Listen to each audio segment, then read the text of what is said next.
Rose will be here tonight as well, making his way up here. But let's start with what we saw last night. The Warriors, they look great. Not really a whole lot to say about them.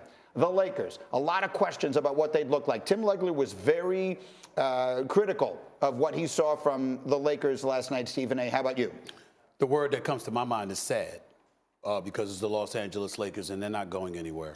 And the fact of the matter is you look at LeBron James and you look at Anthony Davis and you know when healthy what they can bring to the table, but they don't have shooters.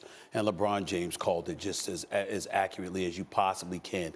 In the end, when you draw attention and you kick it out to one guy after another, and they can't convert relatively open shots, maybe slightly contested, but certainly nobody draped all over them, you got a problem. In some instances, you've watched guys shooting jump shots and literally defenders running away like, let them shoot. Let them shoot. I dare you to shoot. There's a reason they're open. What would you notice, or as they would say, he with us. There's a whole bunch of players on the Lakers squad where you got opponents saying he's with us when it comes to their perimeter shooting. And so when you look at it from that standpoint and then you take into account the competition they have to go against in the Western Conference, Memphis, Denver, Dallas, Phoenix. I mean, the list goes on and on and on. Clippers. You just say, damn, this is another bad year. The Lakers play-in tournament for sure. And then obviously you go home in the first round as a best case scenario based off of what we saw last night, but it was against the Warriors. Right, and they are also, that is as currently constituted. And we'll just go back to the very beginning of the show for those who are not with us because it was a very long time ago. Will this Laker team be as currently constituted throughout this entire season? Listen, there are deals to be made for this Lakers team, but they're limited in assets that they can trade. And essentially what they have of value that anybody wants are their 2027, their 2029 unprotected first-round picks. Correct. And Russell Westbrook's expiring $47 million deal. There's a trade in Indiana that's been there if they want to give up both of those first-round picks, Buddy Hield, Miles Turner. I think the hope for the Lakers is as teams want to get into the Victor Wembanyama sweepstakes, perhaps the best draft prospect we have ever seen coming into the NBA in the 2023 draft.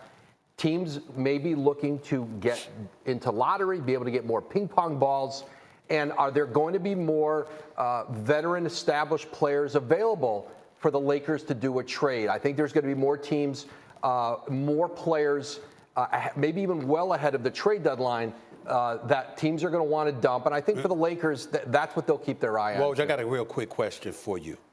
It's Miles Turner, Buddy Hield. What we're hearing in NBA circles is the Lakers, one side you hear the Lakers are reluctant to give up those two picks along with Russell Westbrook. On the other side of the table, you're hearing, well, they're willing to do it, but Indiana is not willing to do it. What are you hearing? No, if the Lakers are willing to give up both picks, I think that's a deal Indiana has been prepared to do. The Lakers have not put both picks in a deal. And so that may change as this year goes on. There may be other deals available, but those conversations were on and off all summer long. Let me get Michael in here because, Michael, you've covered the great careers of so many historically great players. And here is LeBron. We mentioned it. It's age 20 at the end. What does all of this mean for him to be in this situation where he finds himself as this season begins? Well, LeBron had to. I'm not going to be one of the people, Greeny, as we sit together all year with all this hand-wringing over LeBron in his 20th season. LeBron's legacy ain't going to change. We know what he is. He's on the Mount Rushmore to me of basketball. It's not going to change. It's not going to be capped off this year with a championship. This is not a news flash.